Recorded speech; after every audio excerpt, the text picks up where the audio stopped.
here today with part 2 is that we're not really learning anything new necessarily. We're still doing the area and all of that. So I would say this is just pretty similar to yesterday's lesson. We will just be maybe looking at some different types of graphs. So, directions should really be the same here. Sketch the region bounded by the graphs. Sketch the region bounded by the graphs and find the area. Okie doke. We'll graph. We'll look at what the area is or what the region is. We'll set up our integral just like yesterday. Whatever forms the top part of the shaded region minus the bottom. Bless you. Bless you again. All right. Well, let's see here. First one, we've got f of x equals x cubed minus 2x plus 1. G of x, now by the way, they're giving you f and g, but that might not be in the right order as far as which one's on top, which one's on bottom. We'll kind of have to graph to see that. G of x is negative 2x, and then you've just got x equals 1. I may actually graph the last two first because those are easier. G of x, that's going to be a line with a y-intercept of 0 and a slope of negative 2. So down 2, right 1, down 2, right 1. I don't really know how far I need to go here. So we'll see if that is good. Okie dokie. G of x is looking nice. Now x equals 1, that is just a vertical line, boom, at 1. So that's not too bad. Now I'll probably use my calculator to help me get some nice points for this cubic function. Okie doke. Well, you can trace if you want to, or if you want to, go to the table, that works too. There is a point at 0, 1. That's kind of a nice one. There's also a point at 1, 0. So there's a couple good ones. At negative 1, you're all the way up to 2. Let's see if there's any other nice ones. I've got 2, 5. I don't know if I'll need to go up that far. Negative 2, negative 3. Now there's a lot going on up here, so I need to go back and kind of look at the graph. It looks like it's going, now if you're not perfect here, it's fine, but it probably, I'm going to trace back to the 1 there. Yeah, probably does a little something like this. Comes down, hits that, and then shoots back up. So the region here, it's a little bit tighter than what we were seeing yesterday, but I've got this place here kind of to the right of the G of x, to the left of the vertical line, and just right in between here with that cubic function. Do my best to color this in so you can see it. This is our region that we're going to be finding the area of. Okie doke. I've probably got a better picture. Oh, it's red there. What do you know? So there it is. That's what we're going to be working with. Now that was not too bad. The rest of it should really be just like yesterday. I'm going to look for the x value that kind of cuts it off on the left side, which looks to be a negative 1, and the x value that sort of cuts it off on the right. that's going to be a positive 1. So, which function do I put first, the cubic or the linear? Cubic, that is what forms the top part. Now, I know that this is kind of slanted. It's not like straight across top, but that's how some of them work. Kind of like yesterday, you've got to just make an educated guess. If I had to choose between those functions for one of them to be the top, I would say it's that one. And for the bottom, again, I know it's slanted, but that would be the negative 2x. You are subtracting negative 2x, so that's going to turn into plus 2x. So actually, negative 2x plus 2x, those kind of just drop out, and we just have x cubed plus 1. All right, I'm going to integrate that real quick. X to the 4th over 4 plus x, and that's it, I guess. We're going to plug in the 1 first. Got to be careful with the negatives here in a minute. 1 to the 4th is 1, so that's just 1/4 plus 1 minus, now in the parentheses, I went ahead and did a couple things. Negative 1 to the 4th, since you're plugging in the negative, you would kind of think of that in parentheses. So that entire negative 1 to the 4th would turn it positive. And back here, I'm not going to put plus negative 1. I just put minus 1. Okie doke. Distributing the little negative. This is kind of nice here. 1/4 minus 1/4 just drops out. So the area is just 2. 2 units squared. Okie doke. You'll start to see, I mean, obviously, if the shaded region is kind of small like that is, the area shouldn't be very big. Some of the regions will be bigger, so you'll see some bigger areas. Any questions about that one? Looking good. I'm going to try just a couple more here. Number 2. Number 2, y equals the square root of x minus 3. The minus 3 is under the square root. And then y equals x minus 5. X equals 3. Okie doke. Here goes nothing. You can use your calculator if you want to help you. I'm going to see if I can figure this out. This is a square root graph shifted right 3. So I'll get a couple, maybe 2 or 3 points for this. I think the next nice point would be over at 7. 7 minus 3 is 4. Square root of 4 is 2. I'll go ahead and do that for now. X minus 5, that means you have a y-intercept down at negative 5, and the slope is 1. Okie dokie. You can go ahead and connect those. Oh, got a little squirrely on that. And then x equals 3.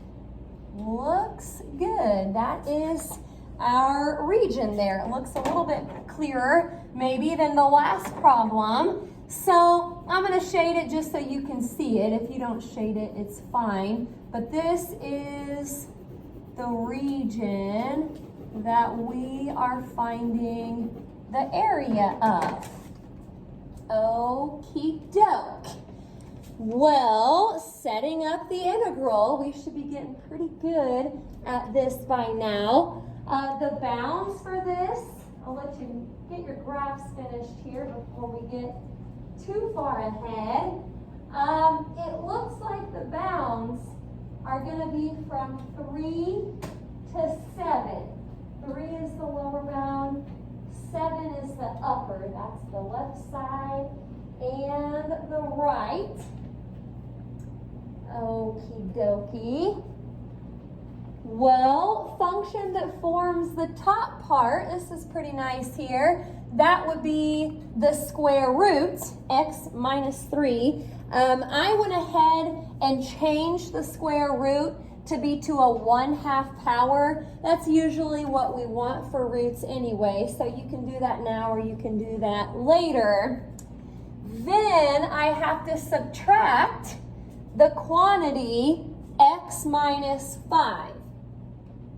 Okie doke. All of that will get integrated with respect to x. Now by the time you distribute the minus, that's going to turn into a negative x plus 5. If you want to go ahead and do that, you can. But looking at how we're going to integrate the negative x plus 5, those will get integrated just by themselves. That'll be like a negative x squared over 2 plus 5x. But this little part right here, remember the u substitution step that we had is kind of like the chain rule in a way. When you have a quantity, hello there, your stuff is still there for you. If you've got a quantity with x raised to a power, that's when you're going to want to think about u substitution. So I'm going to just go off to the side there for a second, and I'm going to let the part in parentheses be the u. Now du, I wrote on top of that, but du is just 1 dx. So there's nothing that you have to adjust. We're going to leave it kind of the way it is, but it's going to turn into u to the 1/2 du. I haven't actually integrated that yet, so I'll finish that here in just a minute.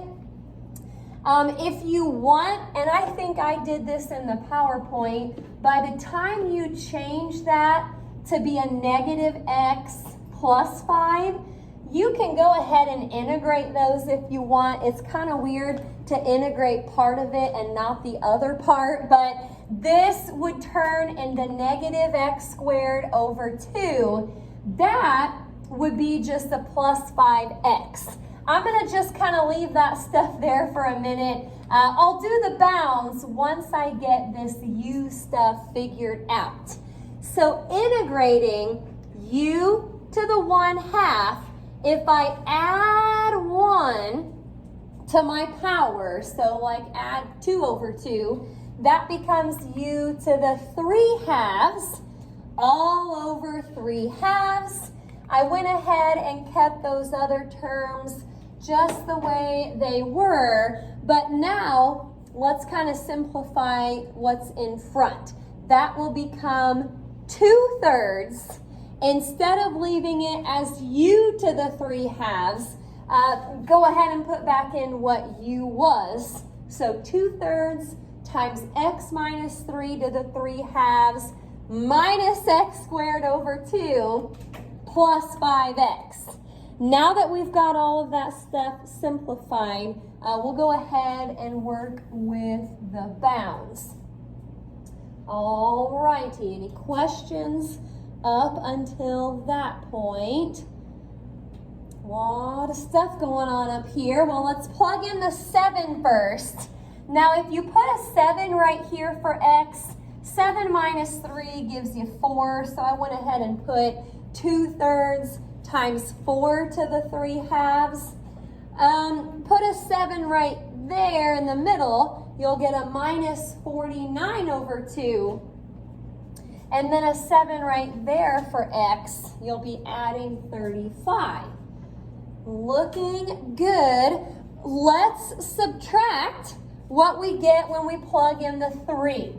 Well, I like the first part. 3 minus 3 will be a 0, so that term probably is not going to matter. Put in a 3 right there. you'll be subtracting 9/2 and then plus 15. Now I'm gonna write this out over here before I start to type anything in. Got a lot going on with this one. So first of all, remember exponents come before multiplication. I'm just gonna type in 4 to the 3/2 power. That's actually an 8. Let me just do a little note up here. 2/3 times 8. Again, 4 to the 3/2 power is 8. If you put that over 1, that will be like a 16/3 minus 49/2 plus 35. And I'm going to ignore this part, but by the time I distribute the plus, I'll be adding 9/2 and subtracting 15.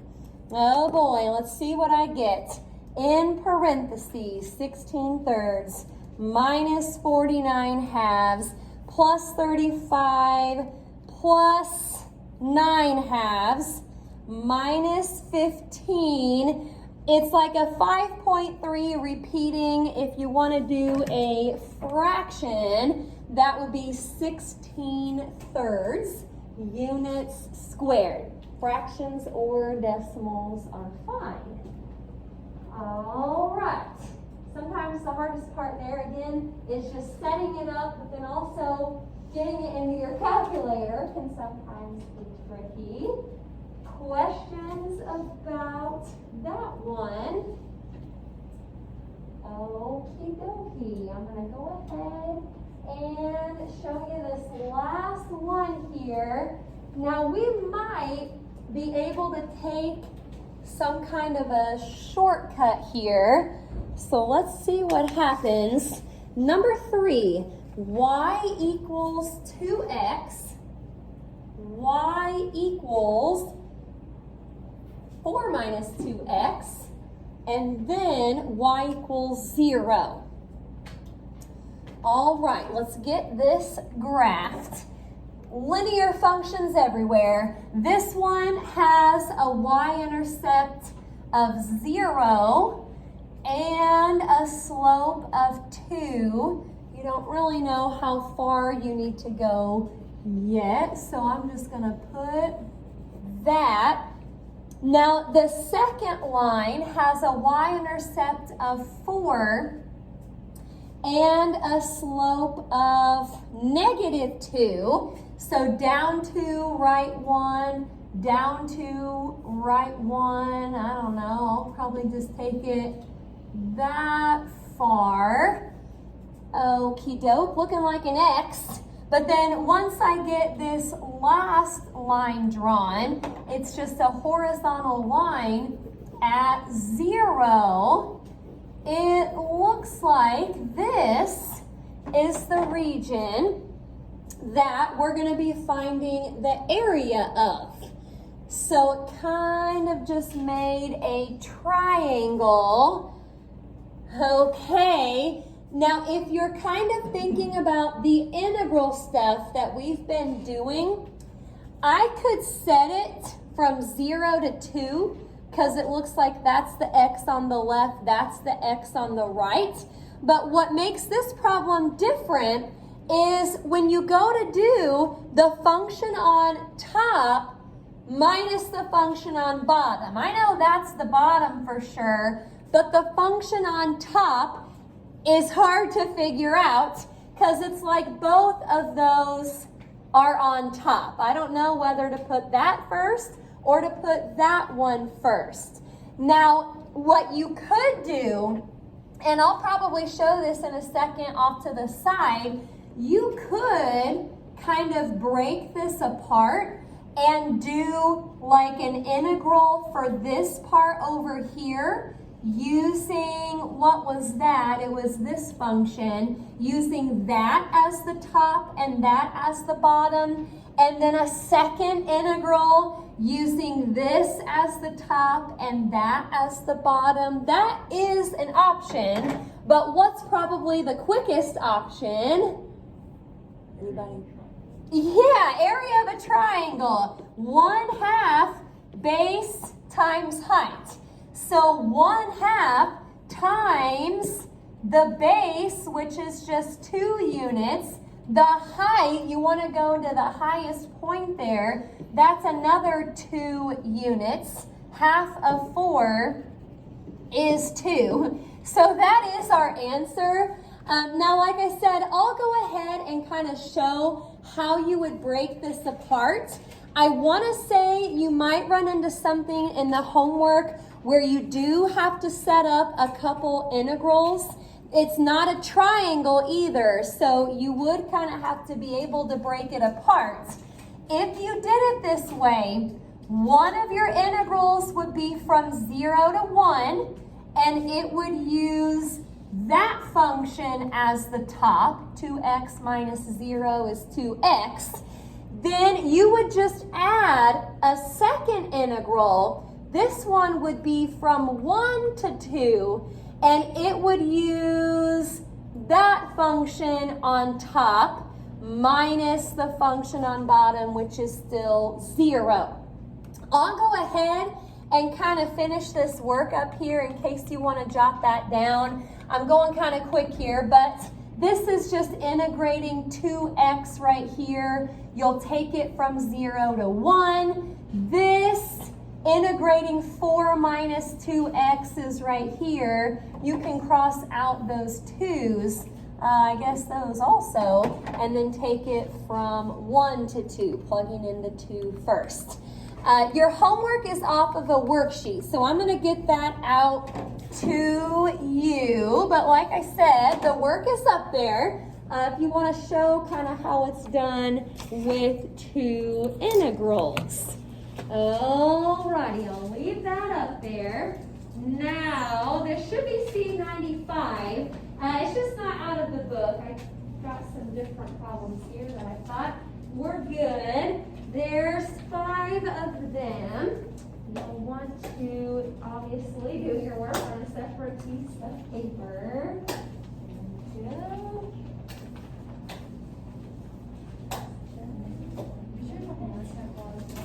Yes, I did on just that 5-1 assignment that I didn't really get a C into. So is that it? Yeah. Okay.